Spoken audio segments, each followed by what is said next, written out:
dirungokke, sopir apa saka ini goleki barang iki. Tulungi. Ndang kesuwen, gak panas. Lah kowe iki gur kari medun, gur kari muat to, Dok. Semangkel aku engko timbang kendak kogrok. Ora. Ngajar kok nampani. Jangan juga pas gue buri, Thomas aku yo kesempatan kok. Buka. Kesempatan Allah ya Allah. Lah iki kira bagiane kena to, Dok. Tanganku bar tak presake. Bar cokot kala jengking. Wes nyokot nggonamu ya tak wae. Nah, disiget ngono lho. Pentang. Kowe iki ndek iki golek sapa? Golek bojomu ta? Makane dibelani semangat golek duit. Mentang-mentang bojo ayu.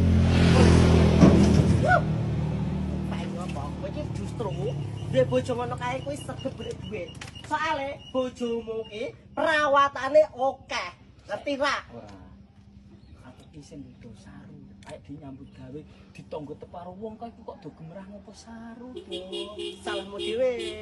Makane kowe dirungokke nek aku omongan iki apik iki dirungokke. Plendas kaya tikus cingkut kowe. Tahu Ben, ape? Sisa 7 bulan. Kok kowe kuwi. Enggak, tak totone dhuwur menak. Iso ora? Tulungi. Gak munggah kene iki lho nomo. Iya, iki kedua dos andang. Mau tak uncal ke tenan gedang. Kene totone. Sing cepet.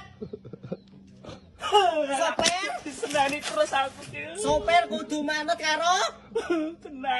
makane kuwi gorong ora tak bayar tenan kowe iki. Ndang usunge malah klemprak